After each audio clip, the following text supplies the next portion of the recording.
20 साल पहले सुनिए, आपने क्वेश्चन पूछा तो सुनो पूरा जवाब। ये भूखे मरते थे, प्राधिकरण की दलाली करके तेरी जमीन बचवा ली, दो बीघे एक मेरे नाम कर दे, 1 बीघे उसकी कर दे, मेरे नाम 500 मीटर कर दे। ये दलाली, ये जवाब सुनिए। कई बार आपकी डिग्री को लेकर के कई तरह की चर्चाएं चलती है, क्या है ये, इसका जरा हमें स्पष्ट कीजिए। कुछ ऐसे आरोप भी आपके ऊपर लगते हैं, आरोप है कि आपने अपने जो टेन्योर रहा उसमें कुछ गबन किया है मार्केट फंड का, क्या कहेंगे? गबन पिछले जो चुनाव के अनुभव है कुछ इस तरह के बताते हैं कि लगातार आपके अपोनेंट वही चेहरे घूम फिर के आते हैं, तो क्या बार के चुनाव के साथ साथ क्या कोई पर्सनल राइवलरी भी चुनाव के साथ चल रही है क्या? 2 वर्ष से लगातार जो एक मुद्दा गंभीर होता जा रहा है वो है जाति और धर्म के आधार पर मतदाता सूची को बनाना। एक गैंग सक्रिय हो गया पिछले साल से, जो केवल प्रैक्टिसिंग लॉयर्स को अपमानित करने की नियत से केवल जाति और धर्म के आधार पर वोटर लिस्ट तैयार करता है और ये इनके इन प्रकार सत्ता में बना रहना चाहता है। जो ये मतदाता सूची है, ये जो जाति और धर्म के आधार पर पिछले साल से जो चलन चला है कि जो एक जाति विशेष और धर्म विशेष के लोगों की वोटों को काट के और किसी तरह से सत्ता में बना जाए, मैं बनने के बाद सबसे पहले इसके लिए एक कमेटी का गठन करूंगा और ये जो मतदाता सूची है कम से कम चुनाव से 3 महीने पहले ये चस्पा होगी।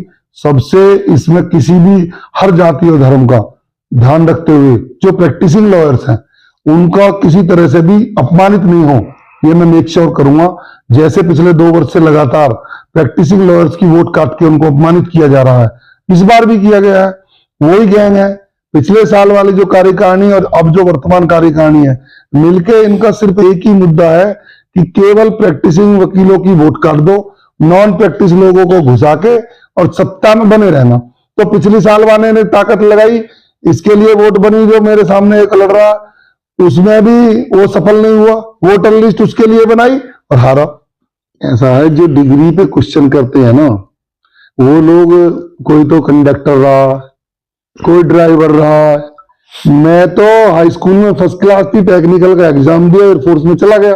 अब कुछ मूर्खों को और तो कोई मुद्दा मेरे खिलाफ मिलता नहीं, क्योंकि जहां मैं 17 साल की वकालत में पहुंचा हूं वो 30 साल में नहीं पहुंच पाए, मेंबरी का चुनाव नहीं जीत पाए कभी जीवन में।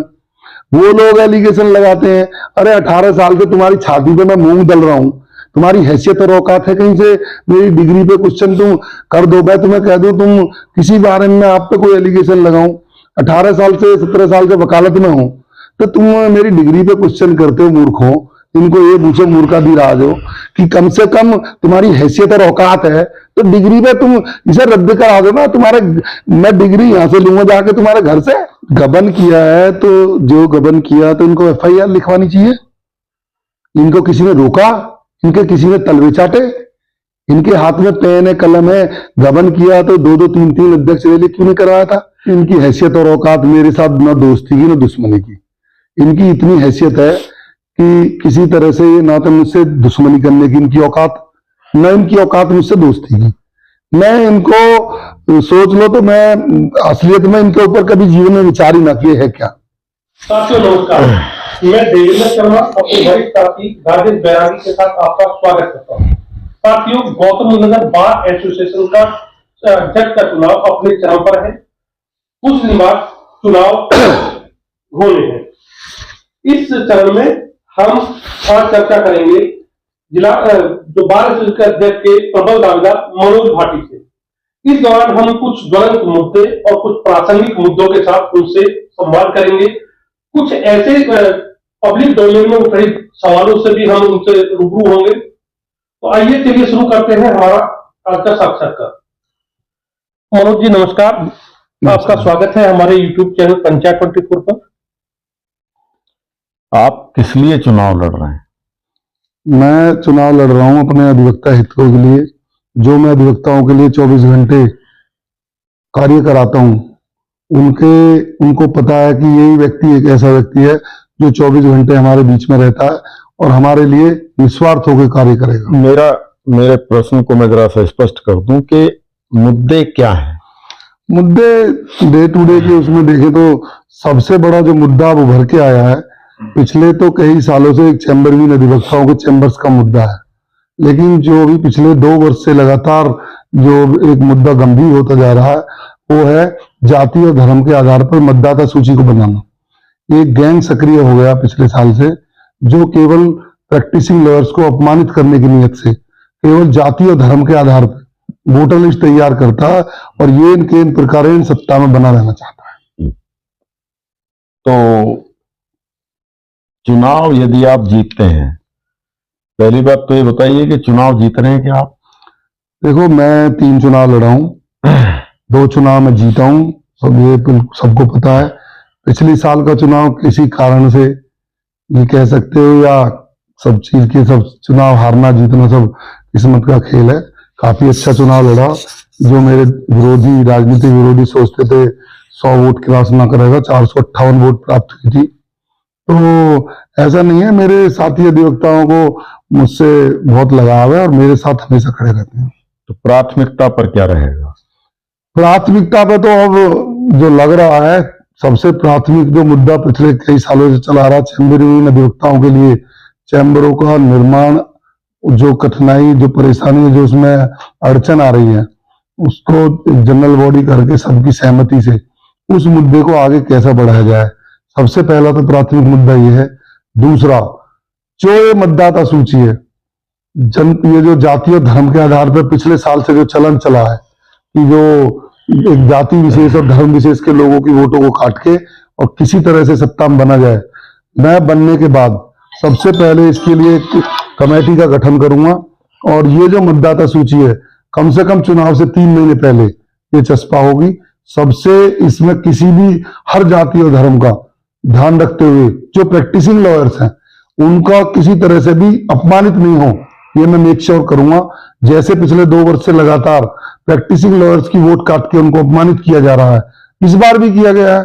वही गैंग है, पिछले साल वाली जो कार्यकारिणी और अब जो वर्तमान कार्यकारिणी है, मिलके इनका सिर्फ एक ही मुद्दा है कि केवल प्रैक्टिसिंग वकीलों की वोट काट दो, नॉन प्रैक्टिस लोगों को घुसा के और सत्ता में बने रहना। तो पिछले साल वाले ने ताकत लगाई, इसके लिए वोट बनी, जो मेरे सामने एक लड़ रहा, उसमें भी वो सफल नहीं हुआ। वोटर लिस्ट उसके लिए बनाई और हारा।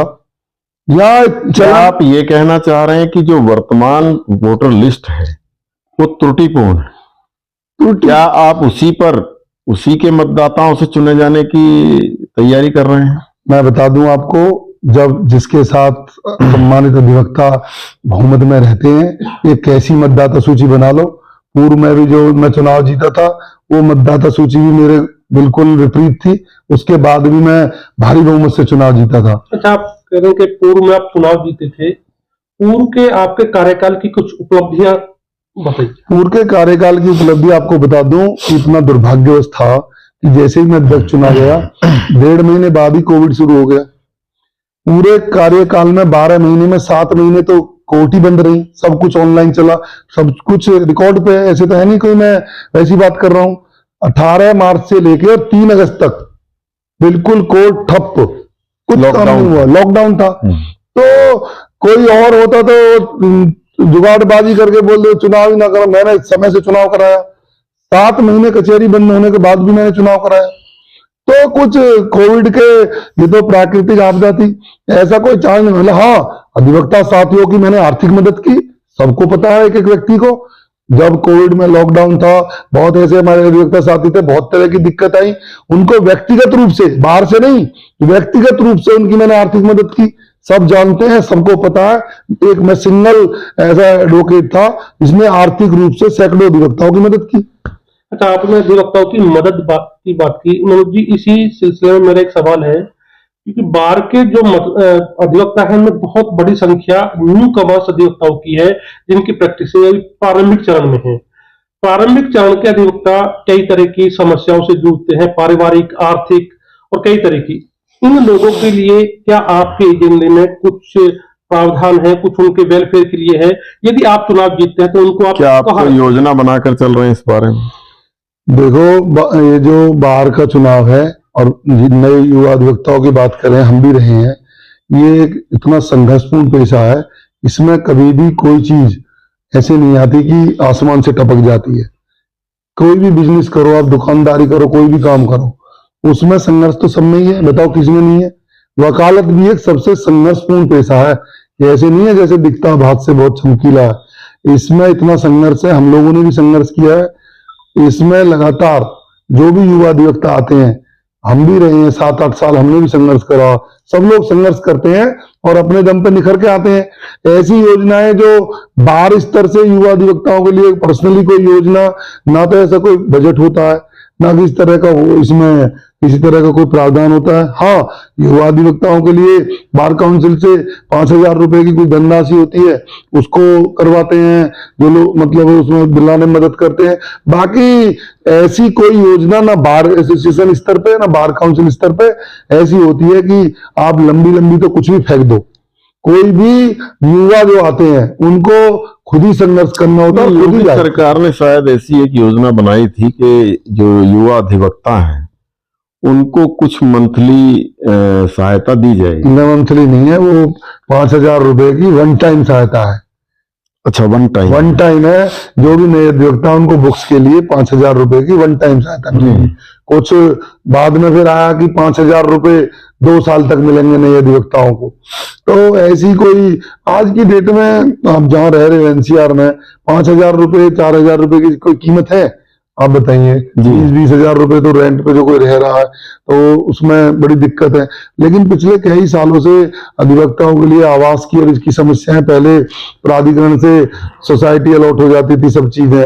हमने भी बीच में जब हमसे बात की तो उन्होंने बोला ठीक है भाई, आप हम जमीन तो आवंटित नहीं कर सकते, आप फ्लैट जो अथॉरिटी के हैं ये कर बना के दे देते हैं, इसमें कर लीजिए। तो फ्लैटों के आपने देखिए प्राधिकरण के स्तर से कितना भ्रष्टाचार है, 3 साल में फ्लैट गिर के नीचे चले जाते हैं। तो मेरा ये कहना है कि अधिवक्ताओं को जो नए हो या पुराने हो, चैलेंजिंग जो हमारा व्यवसाय है इसमें संघर्ष करके प्रत्येक अधिवक्ता पूर्व में भी आगे भी और आगे भी आप लोग अपने ही संघर्ष से आगे राइज होते हैं। और अच्छा भला इससे ज्यादा सम्मानपूर्ण पेशा मैं नहीं समझता इंडिया में किसी प्रोफेशन में। अच्छा मनोज जी, पिछले कुछ समय से देखने में आ रहा है कि जो जिला न्यायालय है यहाँ मूलभूत सुविधाओं को लेकर काफी एक समस्या है कई तरह की, और इसके साथ साथ जो न्यायालय परिसर है इसकी सुरक्षा को लेकर भी कई बार सवाल उठे हैं। तो यदि आप चुनाव जीतते हैं तो इसके लिए आपका कुछ एजेंडा है आपके एजेंडे में? जनपद न्यायालय परिसर की तो जिम्मेदारी जनपद न्यायाधीश की होती है। भाई बाहर का जो मैटर है, बाहर में जो मूलभूत सुविधाएं हैं, पानी पीने का पानी है, महिला अधिवक्ताओं के लिए शौचालय है, उसकी साफ सफाई की व्यवस्था है, और जो और छोटी मोटी चीजें हैं ये रहती है। इतना बड़ा ये कोई सांसद या विधायक का चुनाव नहीं है कि इसमें कहीं से कोई बजट आता है।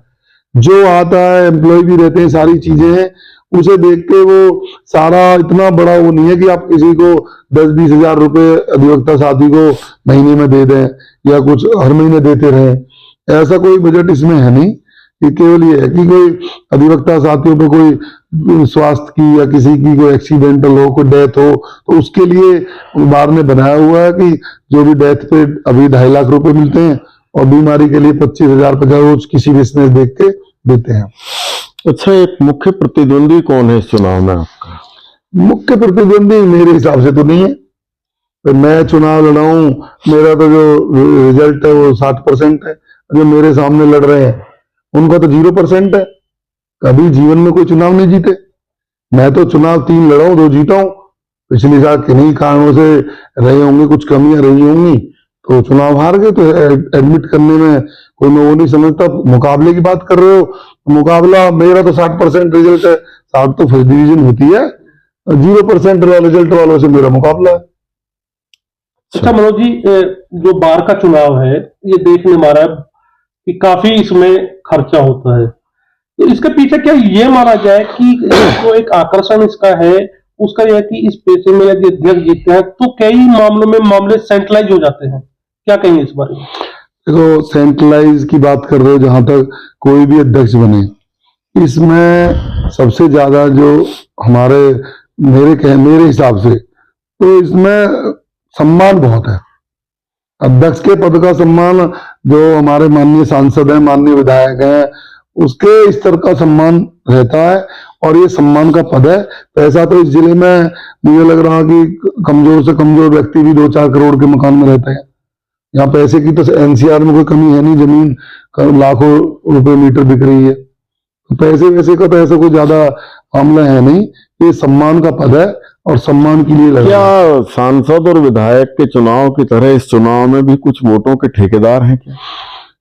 मैं ऐसा तो नहीं कह सकते, कोई बनते होंगे, लेकिन ये तो डायरेक्ट 1 to 1 का है। मेरी यही इसमें अपनी जबान से नहीं कह रहा, मेरा तो 1 to 1 कांटेक्ट रहता है हर व्यक्ति से, हर सम्मानित साथी से मेरा डायरेक्ट कांटेक्ट है। और डायरेक्ट महिलाओं की कितनी संख्या है अपने यहाँ? महिलाओं की मेरे हिसाब से लास्ट ईयर जो थी 147 के आसपास थी, इस बार शायद 200 के आसपास, ऊपर नीचे तो होगी, कुछ प्लस माइनस उतनी मतदाता है। मनोज जी, अब कुछ एक ऐसे सवाल जो पब्लिक डोमेन से हमारे पास है, हम पूछते हैं कि कई बार आपकी डिग्री को लेकर के कई तरह की चर्चाएं चलती हैं, क्या है ये, इसका जरा हमें स्पष्ट कीजिए। ऐसा है, जो डिग्री पे क्वेश्चन करते हैं ना, वो लोग कोई तो कंडक्टर रहा, कोई ड्राइवर रहा। मैं तो हाई स्कूल में फर्स्ट क्लास थी, टेक्निकल का एग्जाम दिया, एयरफोर्स में चला गया, वहां पे हैदराबाद में पोस्टिंग हुई। पहली पोस्टिंग में जो एक्सटर्नल एग्जाम है उस्मानिया यूनिवर्सिटी में 1 सिटिंग एग्जाम होता है। 12वीं के बाद 3 साल का गैप चाहिए, 3 ईयर डिग्री कोर्स है। अब कुछ मूर्खों को और तो कोई मुद्दा मेरे खिलाफ मिलता नहीं, क्योंकि जहां मैं 17 साल की वकालत में पहुंचा हूं, वो 30 साल में नहीं पहुंच पाए, मेंबरी का चुनाव नहीं जीत पाए कभी जीवन में। वो लोग एलिगेशन लगाते हैं, अरे 18 साल से तुम्हारी छाती पे मैं मूंग दल रहा हूं, तुम्हारी हैसियत और औकात है कहीं से मेरी डिग्री पे क्वेश्चन तुम कर दो? मैं तुम्हें कह दूं, तुम किसी बारे में आप पे कोई एलिगेशन लगाऊं, 18 साल से 17 साल से वकालत में हूं, तो तुम मेरी डिग्री पे क्वेश्चन करते हो मूर्खों।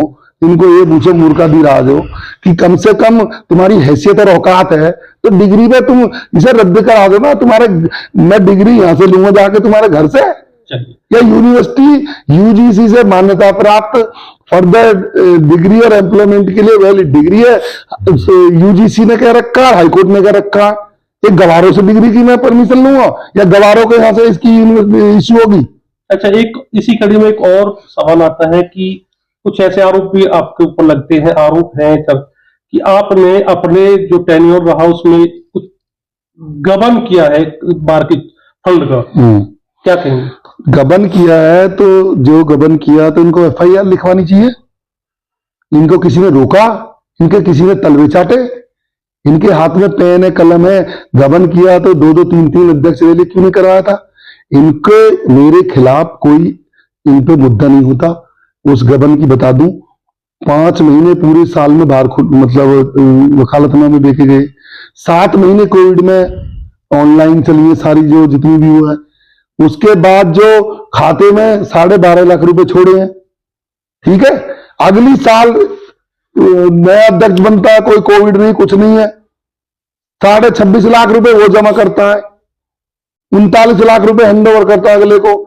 जब 12 महीने में एक व्यक्ति 26 लाख रुपए जमा करता है, 26.5 लाख, और मनोज भाटी ने 12.5 लाख रुपए छोड़े, एवरेज लगाओ। जब मैथमेटिक्स तो आप भी पढ़े लिखे हो, आप तो टॉपर रहे हो डॉक्टर साहब, पीएचडी हो। 12 महीने में कोर्ट खुलती है तो 26 लाख जमा होते हैं, और 5 महीने 7 महीने बंद हो गए, 5 महीने कोर्ट हो गए, 12.5 लाख रुपए जमा होते हैं। जरा एवरेज बताना डॉक्टर साहब कितने हैं? उसके बाद गबन करके मैं खा लिया।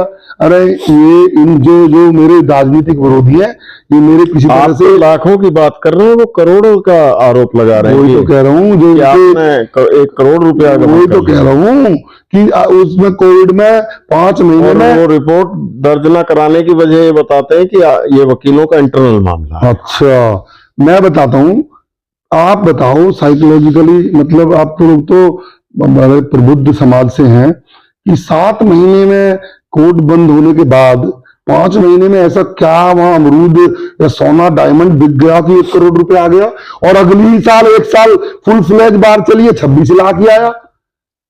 अरे इनके पास ना इनकी हैसियत औकात मेरी बराबरी करने की नहीं है। आपको बता दूं डॉक्टर साहब, इनकी औकात जो पता क्या है, वही कंडक्टर ड्राइवर तक ये सीमित है। ये चोरी डकैती दलाली करके यहाँ पहुंचे हैं, ये भूखे मरते थे। इनके घर जाके देखो 10-20 साल पहले, सुनिए, आपने क्वेश्चन पूछा तो सुनो पूरा जवाब। ये भूखे मरते थे, प्राधिकरण की दलाली करके तेरी जमीन बचवा ली 2 बीघे, एक मेरे नाम कर दे, 1 बीघे उसकी कर दे, मेरे नाम 500 मीटर कर दे। ये दलाली, ये कब आप सुनिए, किस सज्जन की बात कर रहे हैं आप? जो मैं तो एक बात कर रहा हूं, जो ये मेरी, मैं तो उसके लिए कर रहा हूं जो मेरी डिग्री पे सवाल उठाते हैं, जो मेरे उस पर आरोप लगाते हैं गबन का, मैं उनको बिल्कुल बताना चाह रहा हूं कि उनकी हैसियत औकात मेरी बराबरी की नहीं है। जहां मैं हूं आज, वो मेरे से डबल वकालत में यहां तक नहीं पहुंच पाए। और बता दूं, ईश्वर की ऐसी कृपा रही, जितने चुनाव लड़ा जीवन में कभी यहाँ ढोल नहीं बजा, ना जैसी इनकी हैसियत और औकात है, ना कभी आगे बजेगा। 2-3 दिन चुनाव के हैं, मैं चुनौती देता हूं, ये जीवन में यहाँ ही नहीं बाहर में, ये कहीं बाहर में भी चलिए एक मेंबर नहीं बनने की औकात रखते। अंतिम सवाल है कि पिछले जो चुनाव के अनुभव है कुछ इस तरह के बताते हैं कि लगातार आपके अपोनेंट वही चेहरे घूम फिर के आते हैं, तो क्या बार के चुनाव के साथ साथ क्या कोई पर्सनल राइवलरी भी चुनाव के साथ चल रही है क्या? इनकी हैसियत और औकात मेरे साथ ना दोस्ती की ना दुश्मनी की, इनकी इतनी हैसियत है कि किसी तरह से ये ना तो मुझसे दुश्मनी करने की इनकी औकात, ना इनकी औकात मुझसे दोस्ती की। मैं इनको सोच लो तो मैं असलियत में इनके ऊपर कभी जीवन में विचार ही ना किए है क्या। अच्छा, एक सवाल, बार और बेंच के संबंधों को लेकर आप क्या कहें? बार और बेंच के संबंध हमेशा सुचारू रूप से न्यायालय को चलने के लिए बढ़िया, एकदम पारदर्शी और फ्रेंडली होने चाहिए। यदि बहुत चीजें हैं, हम भी अध्यक्ष रह लिए हैं 2 बार, मेन मुद्दा ये रहता है कि बार और बेंच के लिए जब संबंध थोड़े तलखी आ जाती है, किसी तरफ से भी आओ, तो देखो मैं तो मजबूती के साथ अपनी बात रखता हूं। मुझे दलाली मुझे करनी नहीं, मुझे खानदान में मेरे में कोई नौकरी ना करता कि भाई जाके मुझे किसी की वो करनी है, जमीन मुझे बचानी नहीं। लोग मेरे सामने जो चुनाव लड़ रहे हैं, कोई अपनी मार्केट बचाने को लड़ रहा है, कोई किसी चीज के लिए लड़ रहा है। अब मुझे क्या, मैं ये तो यहाँ केवल वकीलों को ये चुनना है कि जो आदमी हमारे बीच में 24 घंटे रहता है उसको अध्यक्ष बनाए, या 4 घंटे जो रहता है उसे, मैं कह रहा हूं हार जाए जीत जाए, मेरा जो ओपोनेंट है यहाँ 24 तारीख के बाद आपको कचहरी में दिखेगा।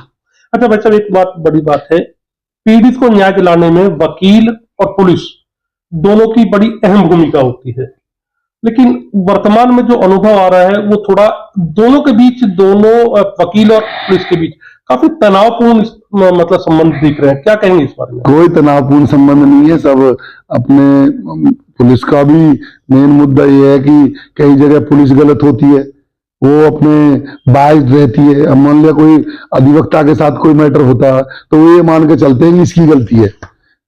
उनको पहले से ही आप प्री मेडिटेट है किसी चीज के बारे में, भाई आप तो डॉक्टर साहब तो ऐसे ही हैं। तो पुलिस ने एक ये बना रखा, जो पुलिस का रवैया है कि भाई वकील ने गलती की होगी, जबकि ऐसा नहीं होता। माइंडसेट तो पहले से आप माइंड सेट कर लो किसी क्राइम में, ये तो मनोज भाटी तो ऐसे है। लेकिन ये भी देखने में आता है कि बार भी इस बात का माइंडसेट रखती है कि उसके वकील ने कभी गलती नहीं की है। देखो, जो भी मेरा ये कहना है कि एक अधिवक्ता पढ़ा लिखा होता है, 2-2 3-3 डिग्री होती है, नॉर्मली वकील गलती नहीं करते हैं। कई बार हो जाती है तो उसको बाहर का काम है, मिल बैठ के निपटाते हैं। ऐसे नहीं है कि कहीं कोई पहिया फंस गया कि निकल ही ना रहा, ऐसे नहीं होता है। ये कभी नॉर्मली अधिवक्ता ऐसे अपनी तो तरफ हम से आपकी जीत को सुनिश्चित मान सकते हैं? बैरागी जी, मैं तो ये नहीं कहता, ऊपर वाले की कृपा है। ऊपर वाला जिसके किस्मत में जो चीज लिखा है ना, किसी का बाप भी ना रोक सकता। वहां तक पहुंचना है तो पहुंचेगा, चलिए, अपने हाथ में नहीं रहता। बहुत बहुत धन्यवाद मनोज जी, आपने हमारे सभी सवालों का बड़ी बेबाक बहुत बहुत धन्यवाद आपका। बहुत बहुत धन्यवाद, और आपको चुनाव के लिए अग्रिम शुभकामनाएं। Thank you so much.